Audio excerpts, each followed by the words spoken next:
Hello, everybody. Welcome to Quantum Catechesis. I'm Father Joe Krupp, and you are not. And welcome to the exciting second edition of our show on the Swiss Guard. Fiercely and faithfully. That's their motto. But I got to tell you something. I messed up yesterday. Did I tell you guys this? No. Somebody caught this. I caught it the second time I did it, but not until later. I referred to the Medicis as being from Venice. They're from Florence. And I don't know what I know what I was thinking. The attacks were happening against their business interests in Venice. But their family is from Florence. And I get why I got it wrong, but I got it wrong. The Medicis were based out of Florence.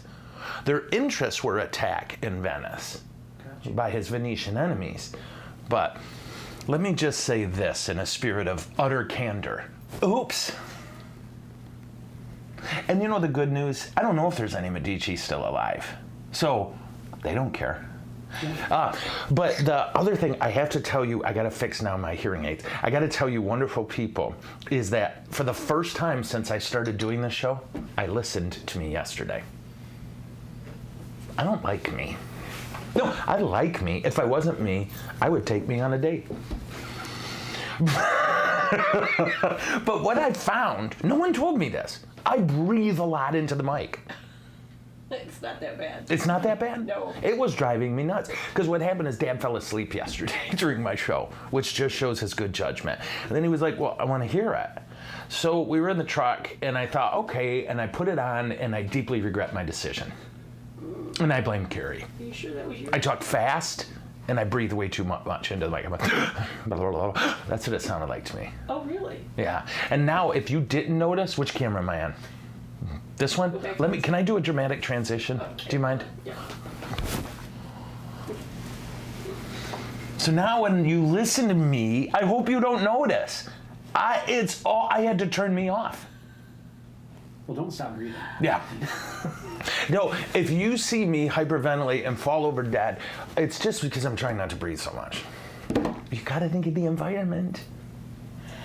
So you remember yesterday's show when we laughed at a very tragic point, right? The Swiss Guard had almost all of them died protecting the Holy Father, Pope Clement VII, from the armies of King Charles, the dead. That's what I'm calling him because he's dead, but that really wasn't his name. That would be weird to name your kid that. Not as weird as Philibert. Remember Philibert yesterday? We do. So anyway, the Swiss Guard, they did the job. Again, you got to remember, 20,000, about 34,000 troops marched on the city. About 15,000 were killed. The Swiss Guard did their job, and they did it, and I think I told you this, much the same way the Spartans did at Thermopylae, right? Just make them fight in a narrow area to minimize their number advantage. So anyway, so what happened? After they took the city, so they killed most of the Swiss Guard, but remember, the Holy Father did escape to Castle d'Angelo, right? Which is still the place where the Pope vacations. Did you know that? That's where Benedict is a lot. And if you've ever been to Rome, you know nobody's there in August, right? Literally the whole city leaves in August because it's miserable and hot and everybody gets sick because the Tiber is filthy, right? I think I told you about this, where like I was there in July, and of course the rooms are stuffy and hot, and they complain about Americans using air conditioning, and do you know why they do that? Because they don't have it. But if you open a window, I don't know what it is with Romans. This is true, and anybody who's been to Rome, you might be able to back me up. If you took a class there, you sit in these stuffy, crowded rooms, then they're smelly rooms, and you go to open a window because a breeze would be nice, and this is what you hear from everyone. Oh, malaria. Malaria. Bad air. Don't let the bad air in. Please. If you're not showering every day, you don't get to talk about bad air. So anyway, did I say that out loud? You did. Okay, in August, that's where the Pope goes, right? They go to Castle, I always have trouble saying it, this is the Johnson. And they hang out there. And they do their vacay. Now, Clement wasn't doing a vacay. He was trying to keep his noggin. Because it turns out those are important. You need your head to keep talking. They took over the city. The Pope, again, safely escaped. All the defenders are dead. Of the militia, there were it looks like about 1,000 survived. So they were rounded up and they were all summarily executed. There was summary executions. The first day, they executed 1,000 people, the marauders did. And they began to pillage. And in the end, they murdered somewhere between 6,000 and 12,000 citizens of Rome during this raping, pillaging, destruction. Churches, monastery, palaces, houses, everything was looted and destroyed. Even the houses and properties of cardinals who were on the side of Charles II, which, just so you know, that did not make them happy. This was awful. And some of the cardinals who hated the Pope decided this is a good time to visit Rome, including his worst enemy, Cardinal Colonna. So Cardinal Colonna grabbed a whole bunch of people with him, his little fiefs, right, all the people who served him, and of course he just got everyone together who felt personally screwed by Pope Clement VII, and he said, "Want to visit Rome?" So they entered the city on May 8th to take part in the festivities. But here's the crazy thing. When he saw how out of control the army was, when he saw how bad it was, it says, quote, he was touched by the pitiful conditions of the city, and instead of joining in the pillaging, let people hide in his home in Rome. He gave them comfort and food. And because he was who he was, the marauders did avoid his house. So he did some good. He actually showed up to join in. You gotta, again, whenever people are like, oh, the church is so corrupt, I agree. But listen to this, right? Can you imagine, like, mercenaries attack the Vatican and a couple cardinals are like, I got some people who hate the Pope too. Let's pop in and get some stuff. Can you imagine? This is how much things changed, right? So Philibert, perhaps in reaction to being named Philibert, really was not effective. He tried to stop the looting. They didn't care what he said, right? They said the same thing I did. Dude, you should be a florist. You have the name Philibert. You should wear very colorful clothes and open a flower shop. You should not be a general. Or if you're a general, you need to change your name to, like, the Swiss guy, Hercules, or Caspar. No, he went with Philibert. So the Pope is still in Castle Sant'Angelo, right? And he's okay. He's got food. He's got what he needs. They're not going to breach it, so they didn't even try.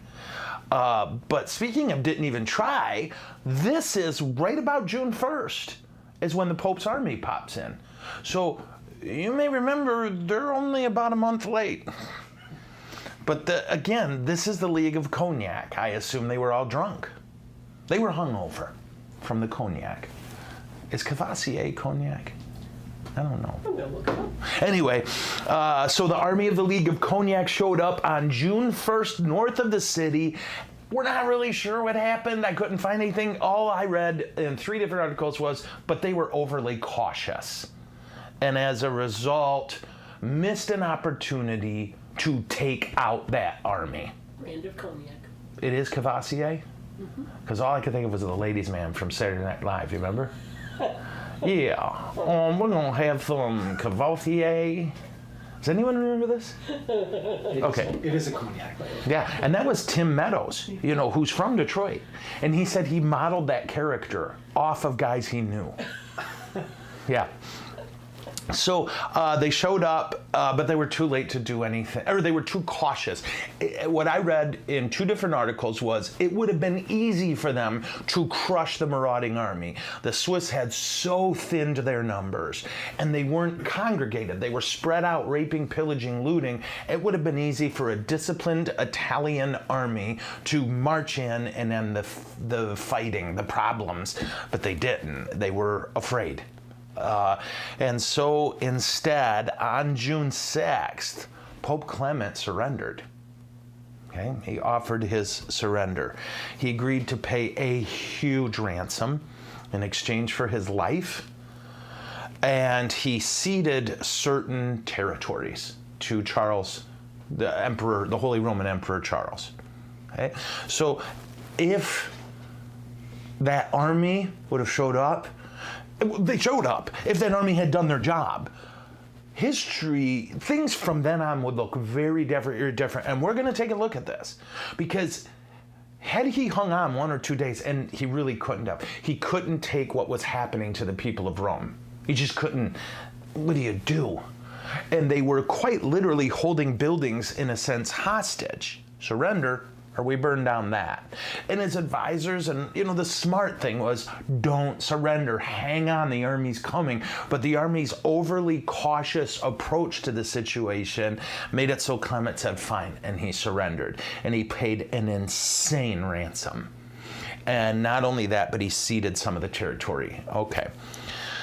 At the same time, in Venice, and again, I said this wrong yesterday, he's from Florence, but he had, of course, business interests in Venice. Venice took advantage of the situation, and they captured some territory as well. Holy cow, what a mess. Poor Clement, the poor people of Rome. And Charles II, what a jerk. Yeah? So what is the aftershock? This fundamentally changed the character of the Holy Roman Catholic Church. Okay? And if you know your Roman history, you know that before this, in pagan Rome, there were 2 sacks that kind of bookended Rome's supremacy in the West. The East, it still ruled, right? Right, the Western Roman Empire, not Constantinople, but Rome. And again, just Western Rome, the whole Western Empire, not the Eastern.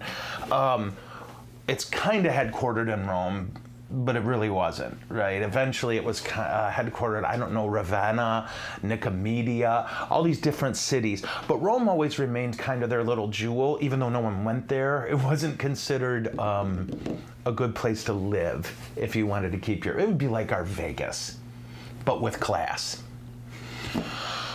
So, 2 sacks of Rome defined pagan Rome's run at world leadership.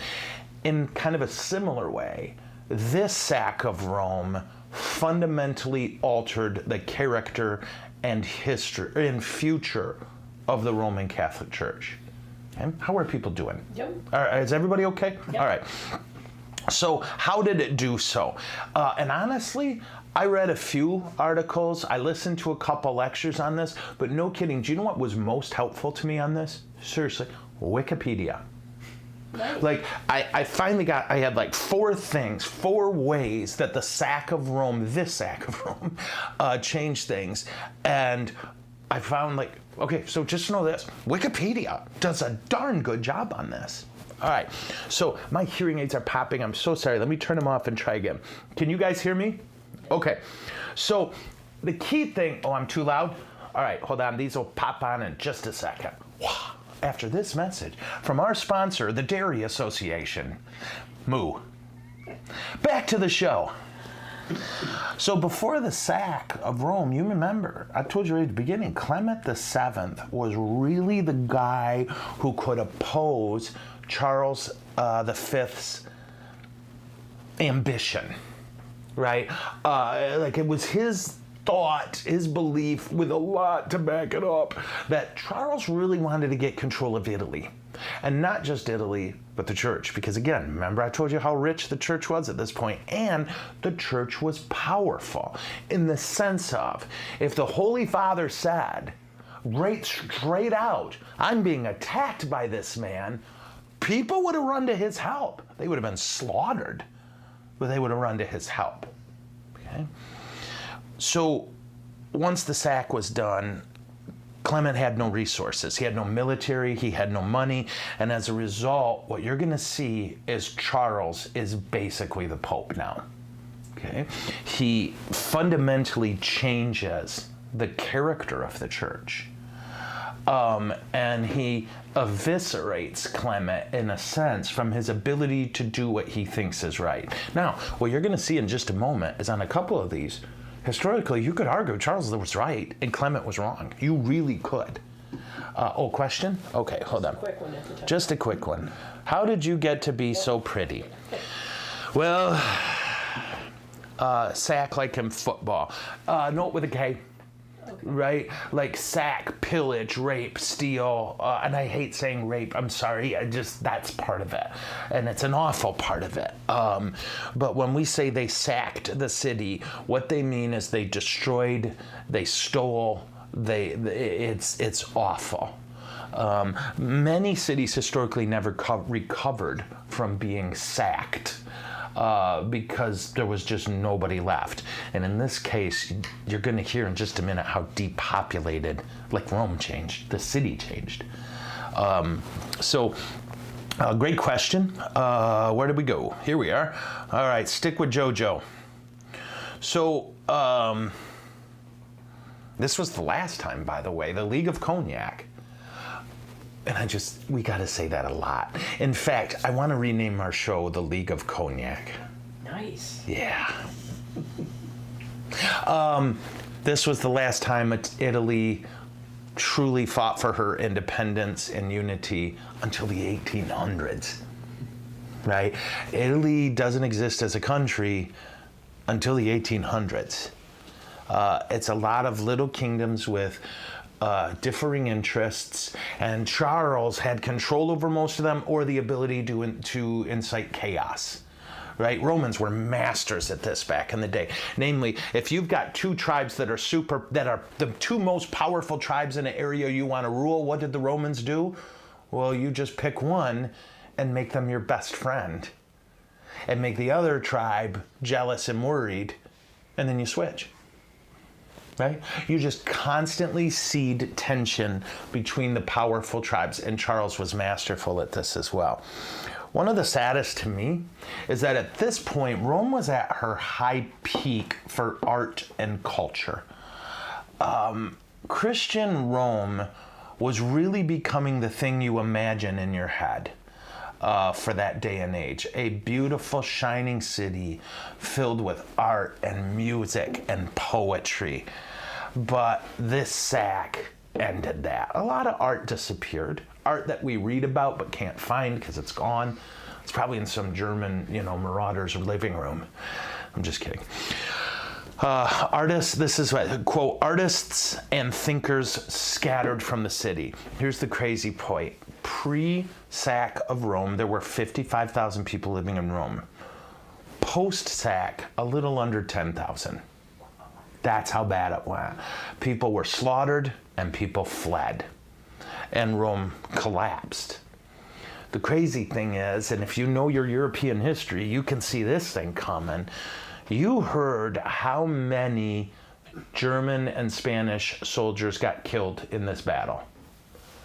So what do you do with all those corpses? Well, they let them sit there. And if you let them sit there long enough, you get disease, right?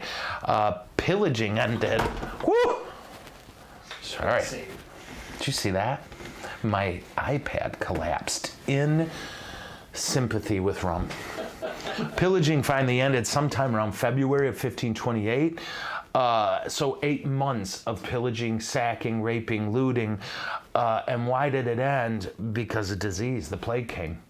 Why did the plague come? Because they left the bodies to lay there so they could go get stuff. And they figured we can't extort any more money.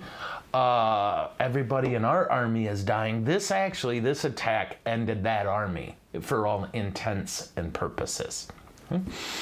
Now Clement continued backing art and beauty, but he really didn't have any money anymore. And again, all the artists fled, and this is considered the death of the golden Medici age. Namely, the Medicis from Florence loved art. They loved music. They loved beauty.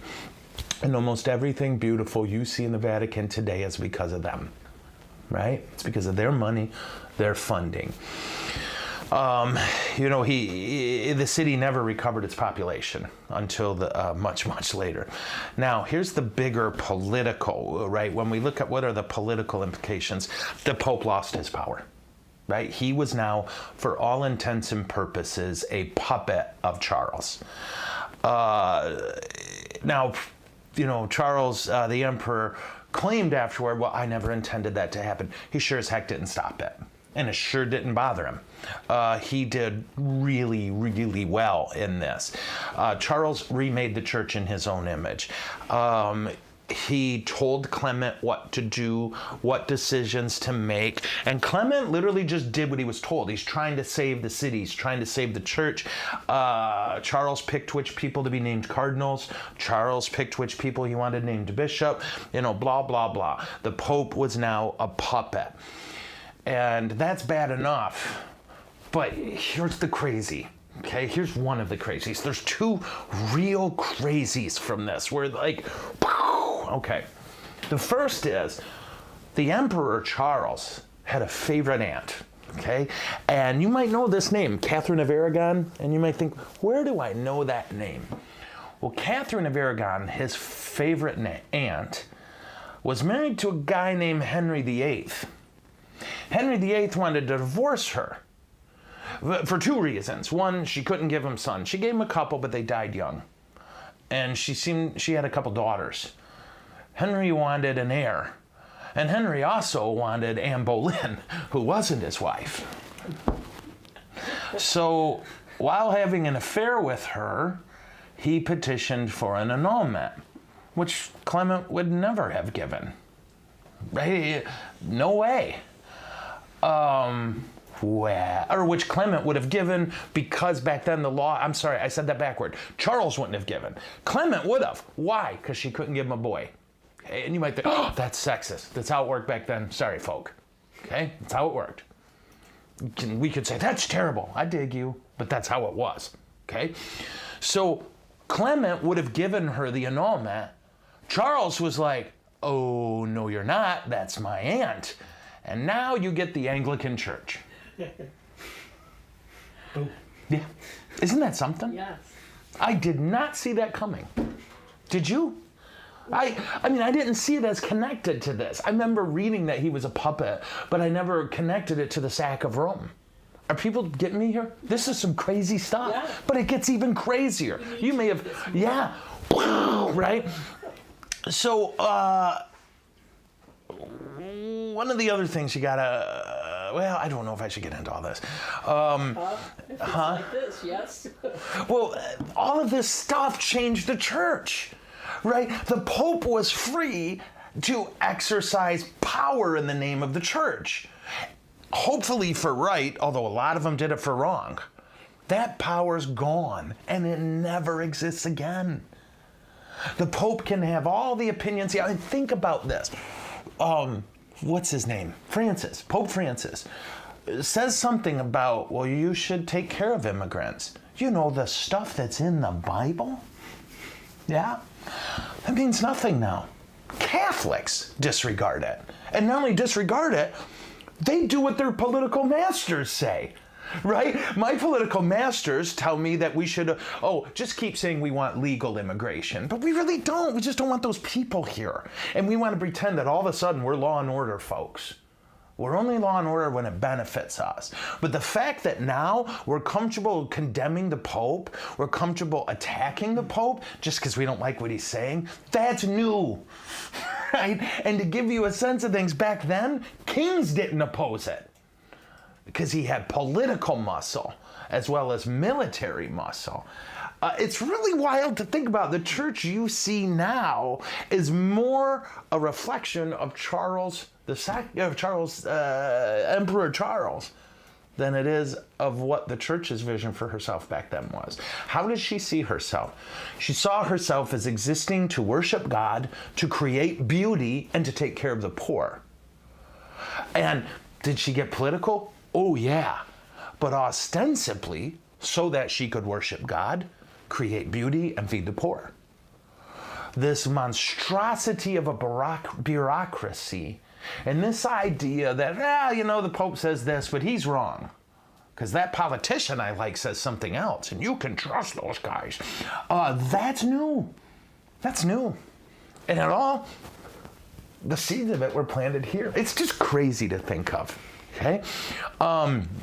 Under the influence of Charles, and then his son, King Philip II of Spain, the church began doing something she really didn't like to do, and rarely, you won't find instances of it in history until this event. Namely what? The Inquisition. The church focused less on creating beauty and more on protecting the truth. Okay? So the Inquisition became pervasive after Charles, the Emperor Charles, okay? And the whole idea of creating beauty as a form of worship kind of got put to the side. It got put to the side. That's not important. So this is the key, and this is to me another one of those Catherine of Aragon moments, okay? This is where Charles was right. And it's easy to say. Okay, we know history the way it happened. Namely, Luther rose up and demanded reform in the church. Okay? What was the church's response? Well, we throw grenades, he throw grenades, it'll all chill out. What was Charles's opinion that he held as soon as Luther rose to preeminence? We need to have a council. We need to work this out. We need to sit Luther down with church authorities and hammer this stuff out. Clement was like, Luther who? Right? Charles was like, no, brah, sit with him. Right? We got to protect this church. We got to keep Christianity together. Clement didn't do it. As soon as Charles got control, he tried to force it, but it was too late. At that point, Charles advocating for calling the council. Clement opposed this, and basically he's saying, why did he oppose it? A, because Charles proposed it, and two, Luther doesn't dictate theology. We do. So what happened? The Council of Trent was convened way too late. And it was only convened, you could argue, because Charles made Clement do it. Now, if you look at Trent, it addresses, the Council of Trent, it addresses Luther's issues. And what you and I think of as Lutheran, or not Lutheran, as mainstream Protestantism is very, very, very different than what Luther did. Luther defended vociferously the perpetual virginity of Mary. Luther believed in the Eucharist. Luther, I mean, you could go on and on. What you see in American Protestantism has almost no connection to Luther, theologically. Luther didn't hate indulgences. He hated that they were used badly. You can read his theses for yourself and see. He wasn't saying indulgences were bad. He was saying the way you're doing them's bad. And he was right, and Trent corrected it. A lot of Luther's initial issues got addressed in the Council of Trent, but it was too late. It was way too late. At that point, if you look at the sack alone, that divided the church. There were Catholics who participated in the sack of Rome. Think about that, right? I told you. Luther told them not to. But his followers, some of them, did it. Why? They hated Rome. Am I making sense here? It's really crazy to think about. It was years after Clement's death where the Council of Trent was convened at the wishes of the Roman Emperor, not the Pope. Yeah. What if it had been done earlier? So prior to that, did most Catholics live there? Or they were still all over the place? All over the place. Catholics lived everywhere. There was really, in Rome, in Europe, think of the whole of Europe. I think I'm going to say this right. You had Christians, which was us. I mean, nobody said Catholic versus Christian. So let's do this. You had Catholics. You had followers of reformers who, for the most part, consider themselves Catholic. And we're going to break off. Some didn't. Some did break off, some didn't. Right. Luther was the first really successful one. And once that ball started rolling, breaking never leads to anything but more breaking. I mean, that's just a fact. Okay, that's life. Once Luther broke and it worked, more broke. They broke from Luther. Then they broke from the guy who broke from Luther. Then they broke from the guy who broke from the guy, right? You could do this on and on. And you had Jews. You had Muslims, but they were there because they invaded, not because people were converting to Islam without swords. Yeah, you know what I mean? You converted to Islam, or you got your head cut off. People chose to convert to Islam. Yeah. So, like Charles said would happen, Trent solved the problems. It just did it way too late. Way too late. The wounds were too deep. This is how it says it, quote, by 1545, the time for reconciliation between Catholics and Protestants, which had been a possibility up till the 1530s, had passed. Okay? It was past. People were too entrenched. Martin Luther commented, quote, this is really genius. This is one of the reasons you got to love Luther. He really had a way with the language. Okay? Quote, Christ reigns in such a way that the emperor who persecutes Luther for the Pope is forced to destroy the Pope for Luther. Right? So you got Charles, who wants to crush Luther because he's Catholic, ends up crushing the Pope for Luther. And Luther thought that was pretty funny, and you know what? He was right. What a mess. What a mess. So that's a snapshot. And there's a lot more to it. I just don't want to keep going on and on about all the ways the church changed because of the Holy Roman Emperor, in a sense, taking control of the church. But she changed a lot, and I think I gave you the strongest sense of it. Her theology didn't change, not even a little. Her execution of that theology and her prioritizing of it changed. Art, beauty, music, that took a back seat to getting it right. Okay? And I dare say we're less for that. I do. Right? You see beautiful old churches. And some of that is we can't afford to build the churches you see when we were poor. Isn't that nuts to think of? When we were dirt poor Catholics, we could afford to build beautiful churches. Now we're comfortable, rich Catholics, and we build churches. Some of them hideous, like the 60s, 70s. Okay. So let's get back to the Swiss Guard, right? So as you can imagine, the noble, faithful, ferocious fighting of the Swiss Guard became the thing that led to them being the papal bodyguard for the rest till Jesus comes back, right? And then they won't need him. We won't need him. We'll be like, sorry guys, you're retired. A couple ways Swiss Guard have popped up prominently since then. World War II, right, when Hitler wanted to invade the Vatican and send assassins in to kill different priests and different cardinals and bishops. It was the Swiss Guard who protected them. And the Swiss Guard believed that they would all have to die defending the Pope. Right? Hitler never invaded the Vatican because he would have lost about a third of his army.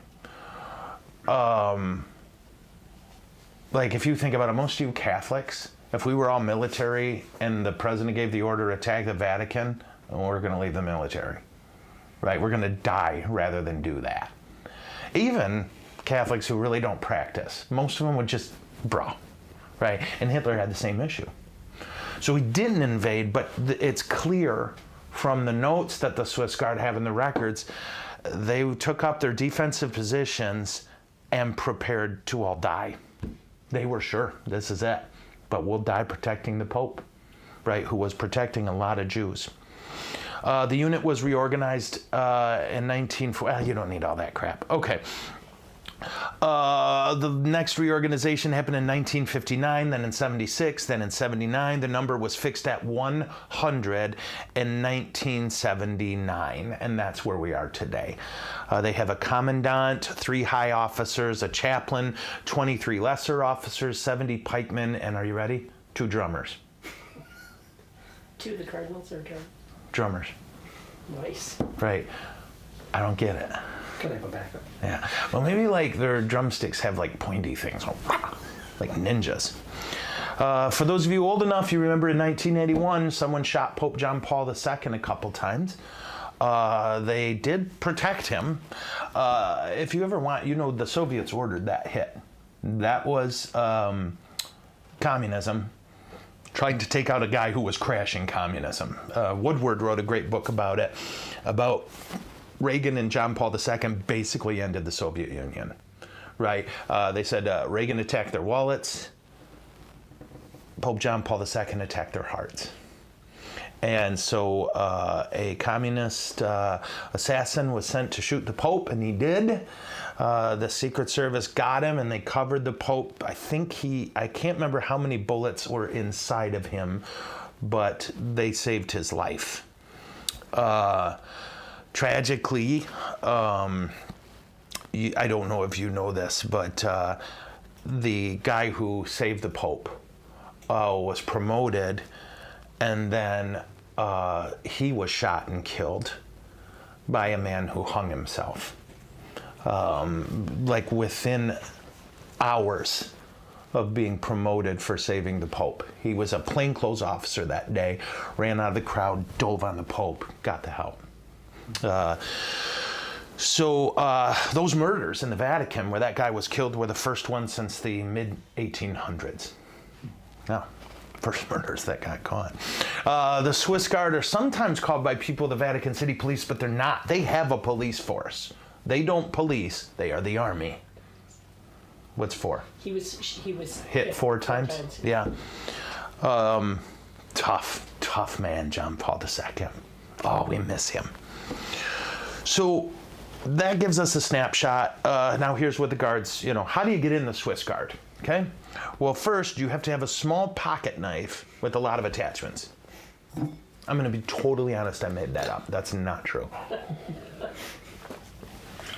I know, big shock. All right, to be in the Swiss Guard, you have to be Catholic. You have to be a single male. You have to be of Swiss citizenship and completed basic training in the Swiss Army.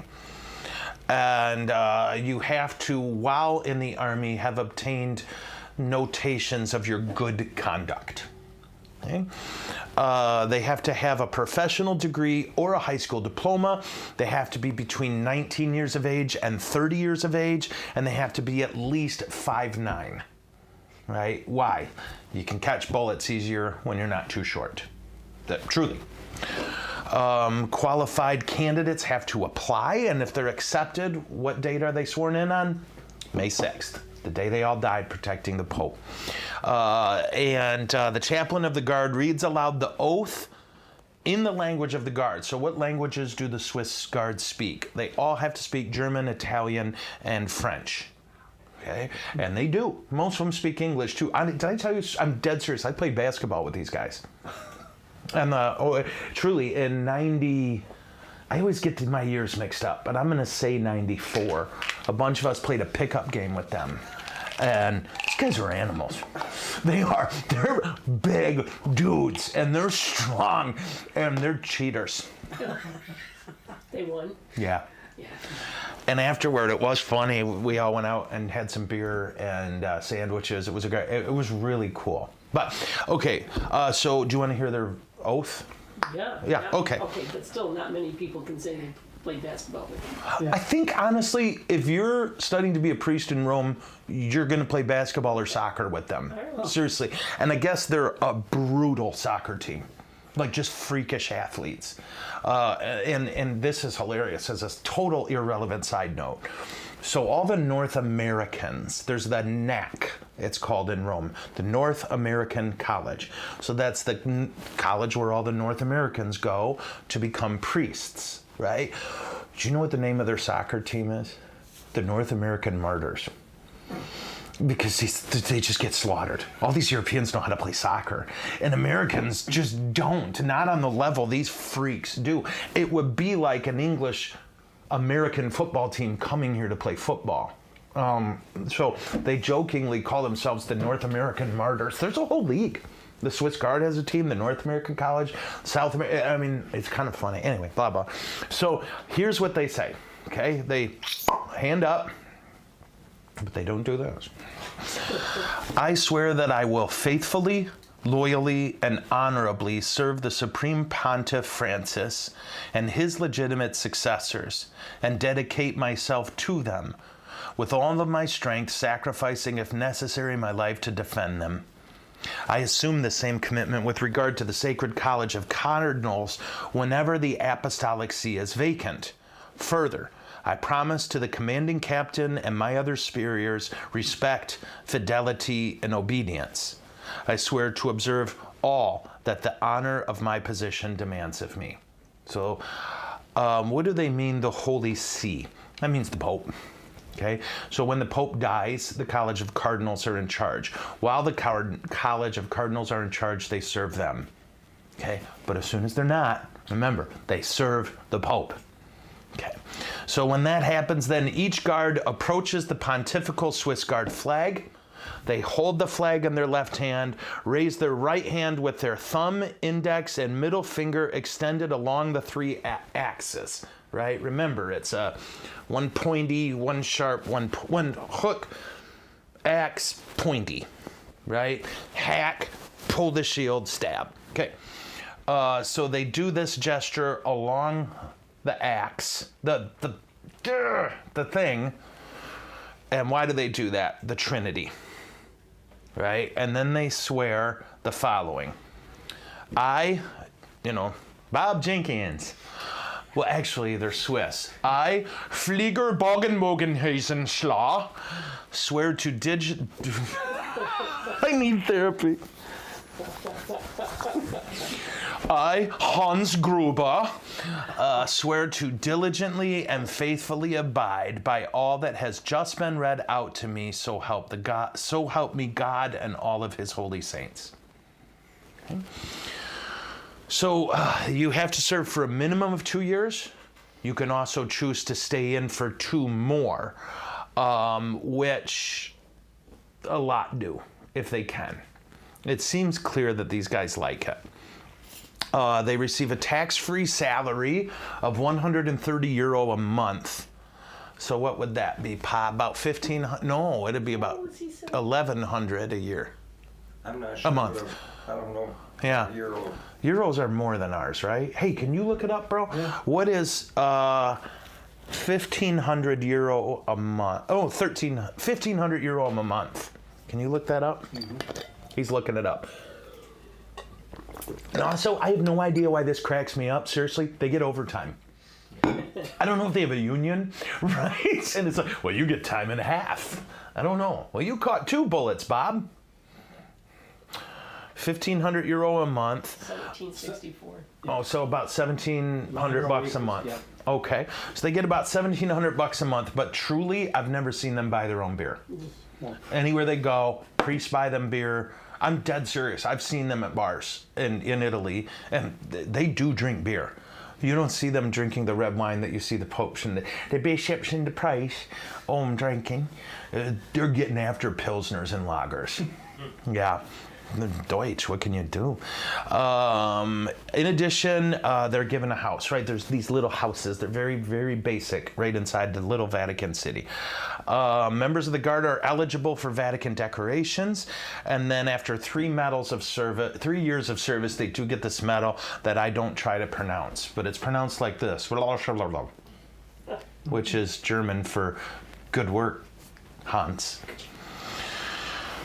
So, what else? There was something I was going to tell you. Oh, I don't know if you're a priest and you're wearing your cassock or your, what do you call those, clerics? They salute you every time you walk by.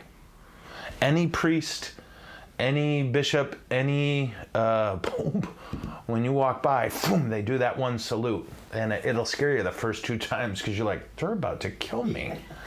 but it's a salute. But they stand there. I mean, I don't know. Have you guys seen these cats? Yeah, there's something else. And again, they're specimens. They are. There's every once in a while. Gosh, now I don't know if this is horrible to say. Oh, I should have this up. Every once in a while, there's a little bit of a scandal where they all get liquored up and go out on the town and get liquored up and things get broke. Do you know about this? It's kind of funny. Like I'm not being funny. It's literally true that every once in a while, the boys get restless and things get broke. Okay, we got a couple questions. Clement's father was a Medici. Yeah. Yep, Clement's father was a Medici. He's a Medici. And yesterday I said Venice, I meant Florence. But again, to be clear, I did mean Venice when I said that's where their interests were attacked. Yeah? Okay.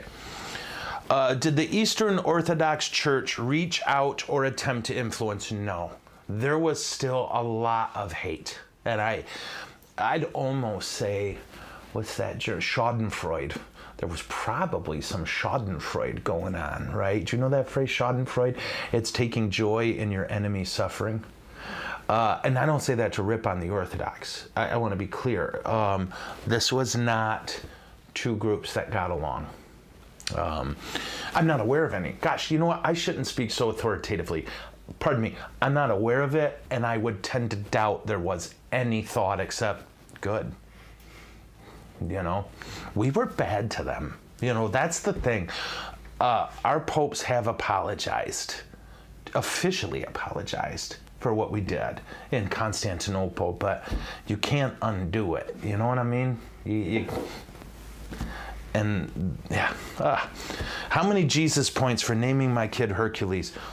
Okay, straight up, no baloney. You name your kid Hercules, I give you 100 Jesus points and a $5 gift card to McDonald's. I don't know where that came from. You know what I mean? The 100 Jesus points would be by far the single biggest outpouring of Jesus points one mortal has ever received. I mean, even our Blessed Mother, she got 50 that one time. And that was the record. If you want to smash the record set by our Blessed Mother, you have to name your child Hercules. If you already did, sorry, that don't count. I don't know if Alicia's watching. She's one of my dear friends from East Lansing when I was at MSU where Jesus went to school. And I convinced her to name her child Augustus. I baptized that squiggly. And he's a boo. But I wanted her to name him Augustus Caesar. But she went with Augustus and then like a normal people name. Joe. What was security like at Vatican pre-COVID? It seems like the Pope can still be quite vulnerable. And then there's more questions. Please help me finish this. But I want to do the first part first because the next question, these are all very good, by the way. Security, it depends how far you go. What you need to remember is that the Vatican, St. Pete's, is all set up brilliantly. They know where you are, in a sense, and you can't get near the Pope without them knowing. I'm trying to figure out how to explain it. You can't sneak anywhere you shouldn't be where it pertains to security. So, for example, this blew me away. When we got, I think I told you guys this, that there was a day where we got to spend literally hours with St. John Paul II, prayed private mass with him, unlike you people. There were 8 of us and St. John Paul II. And so when we were walking through that area, where frankly, we wouldn't be without specifically the Holy Father saying they can be there. Every time, I promise this is true, every time we turned a corner, the Swiss Guard behind us disappeared and there was all of a sudden one in front of us. They are some bad, bad men. They also although they usually don't do this, usually the ushers will, and I know this causes controversy. I've never seen it cause controversy with anything but Americans. I'm going to be totally honest. I hate when people crap on America. I love America. But, ladies, you got to cover your shoulders. If you go there wearing a halter top, they will stop you and not let you in the church. And they'll offer you, I am not kidding, a garbage bag with a hole in it. You can put that on. If you want to go in, you just need to put this on. Men, they're not going to let you in wearing shorts. They might. Again, it depends who's working, right? This is Italy. But for the most part, like I remember an American Catholic musician, and I was so bummed about this, but she did this post on Instagram where she's standing outside of St. Pete's with her arms like this and looking sad, and wrote this story about these horrible people turning her away from the Vatican because she wasn't dressed appropriately. And of course, then the timeline was filled with, oh, those stupid, women hating, and it was like, no, that happens to everybody. I've been stopped because I had cargo shorts that went past my knees. And it's a long story. I didn't think I was going in. I had already done a loop, but some people I knew came up, can you show us St. Pete's? And I thought, they stopped me, and I didn't complain. But anyway, that's one thing. If you go there, you need to dress appropriately. If you don't dress appropriately, they'll stop you, or they might not. But you might even get in and then have someone approach you and say, excuse me, we need you to put this on or to go. It's just how it works, guys. Anyway, I kind of answered the question. I don't know what it's like COVID time. I ain't been there, right? I ain't been there. I just said that. Is the Swiss Guard trained like a modern security force? Yeah, more so. There's Mossad training last I knew. They are exceedingly skilled in hand-to-hand combat. Those halberds, although you might not be used to, you might be thinking guns, yeah, but you don't want to fight someone with a halberd, especially if you don't have one. They also carry guns. They carry SIG P220s. I would assume chambered in 9. You know the Europeans and their love for the 9mm. And they also carry, come Holy Spirit, the MP9, which I want to join the Swiss Guard just to get that machine gun. Jesus wants me to have one. That is a beautiful gun. Have you ever? Oh. Benedict at the Christmas service when he was knocked over. Guards got fired for that. Yeah, you remember that woman jumped the rope? And it happened to John Paul II. This happens actually more than you think, but it's not news because nothing ends up happening. But I saw twice John Paul II get run at. When you saw where the woman grabbed Pope Francis, didn't you? Right? I have, she literally grabbed him and started chewing his ear about something, and he started smacking her hand. But yeah, the security's, it's different than the president, right? For a lot of reasons. But yeah, so somebody was bringing up the example when Pope Benedict was knocked down at Christmas, right? That person jumped the rope and tackled him. And then the Swiss Guard introduced him to their elbows. And the other thing, I've actually, it was funny. I tell you, when I got brutalized by Mother, what's her name? She's a saint now, Teresa, at a John Paul II Mass, it was hilarious. They do kind of mosh pit communion, right? Where they don't do lines. You just kind of charge. And I got a scusi, and I got elbowed by him. And you looked down? Yeah, and she was 2'7". Like, she was throwing the elbow up here, and it caught me on my booty. No, truly. I know tons of people who've got by Mother Teresa. Two saints in. Yeah. Well, they got to meet one. Any other ones? What saints have I met? No, the only canonized saints I can think of that I got to meet are John Paul II. And I didn't really meet Mother Teresa as much as I got shoved out of the way. And I'm dead serious. And there's a lot of people with that story. Oh, that meet cute. Yeah, what the heck? We're besties. We're like this. No, truly, a lot of people can tell you that story. That chick wanted communion. Yeah, she should have played hockey for the poor. Yeah, She can you had the Holy imagine? Spirit with her. Yeah. I think those are the only 2 canonized saints I've met. I don't know. Wow. I'm thinking. I got to see Padre Pio's cell. I got to see Father Casey's cell. Come Holy Spirit. Well, I pilgrimage to a lot of saints. I'm googly for saints. I'm cuckoo for Cocoa Puffs. And saints. So any questions before I go? I could take one more, I think. Let me look. This took less time. I was worried I'd go way over. Well, I mean, it's 3 minutes to the hour. So Right. You're not way under. You have one? No uniforms? Oh, the uniforms. Oh my gosh. You were probably told they were designed by Michelangelo. They were not. I told people they were designed by Michelangelo when I did tours because I heard they were. They are not. And I didn't know that till I researched this.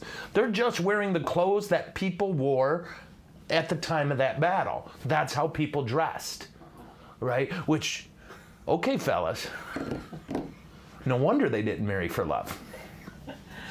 You know what I'm saying? Like, seriously, I can't imagine a woman looking at that uniform and going, oh, yeah, baby. You know, but they did back then. Well, actually, they didn't because they didn't marry for love.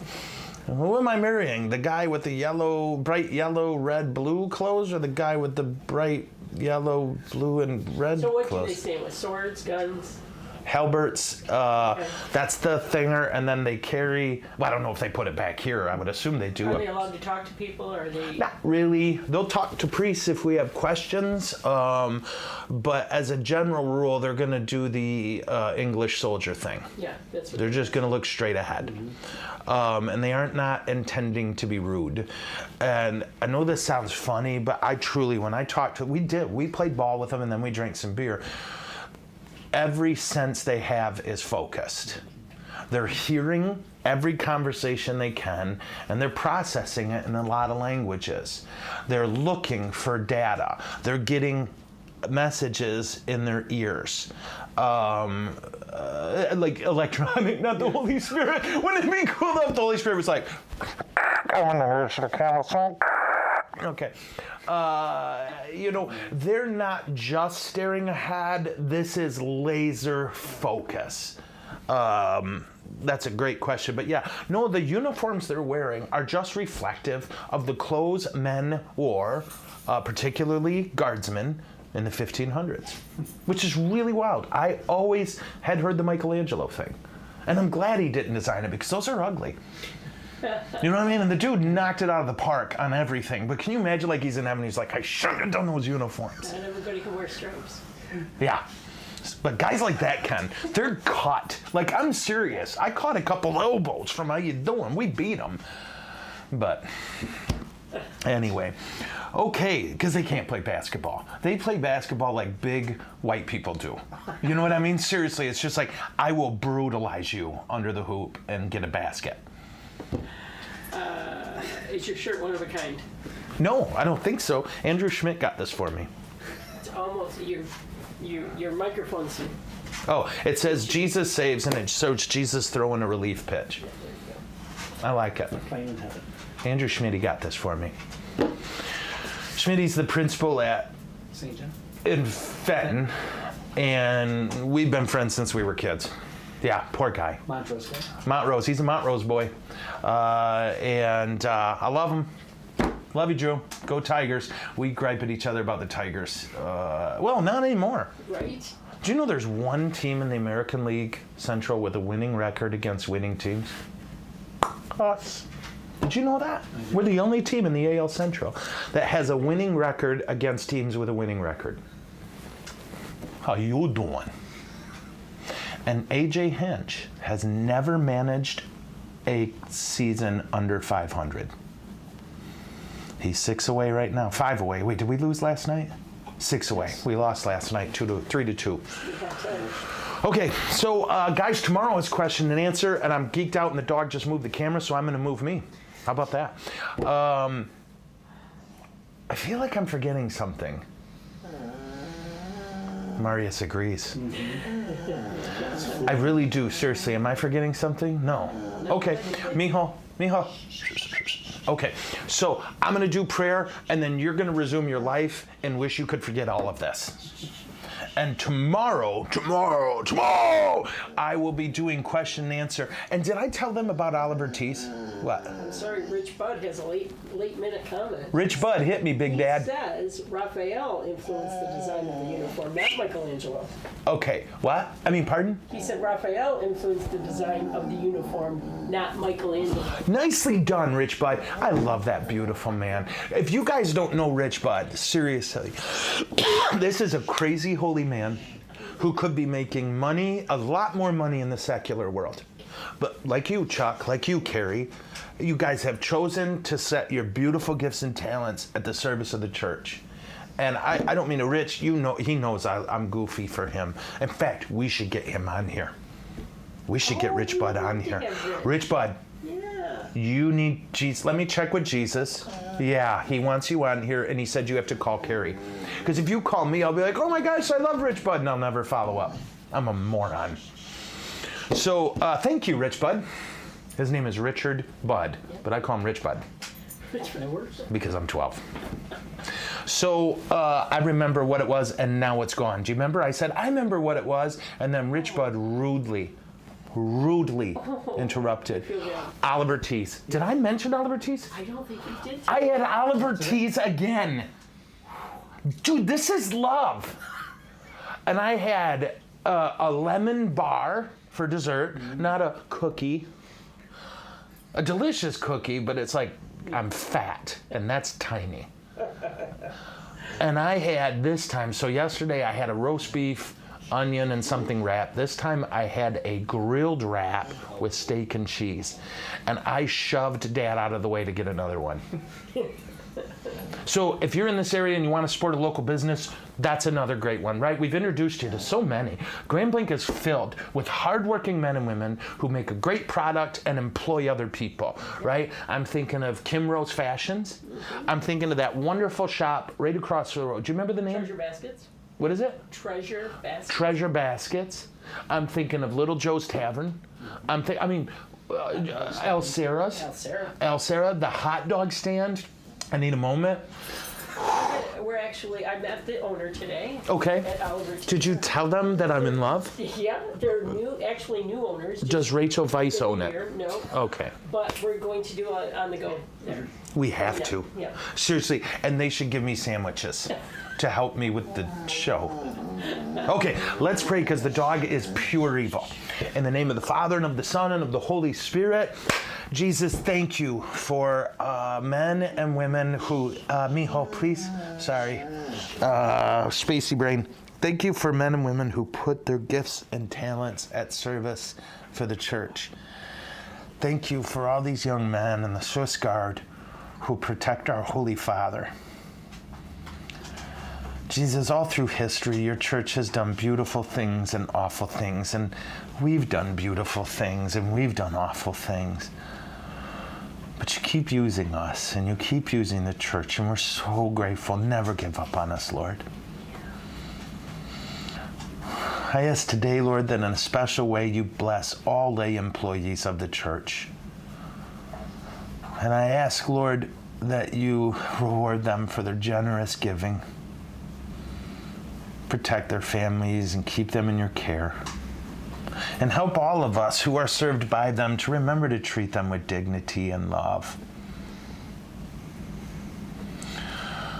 For all the people that we worry about, for all the situations that we fret about, oh Lord Jesus, we give them to you, and we love you so much, and we trust you. And may Almighty God bless you, the Father, the Son, and the Holy Spirit. Whoop. See you tomorrow for question and answer. Peace. Is it over? No, it's never over.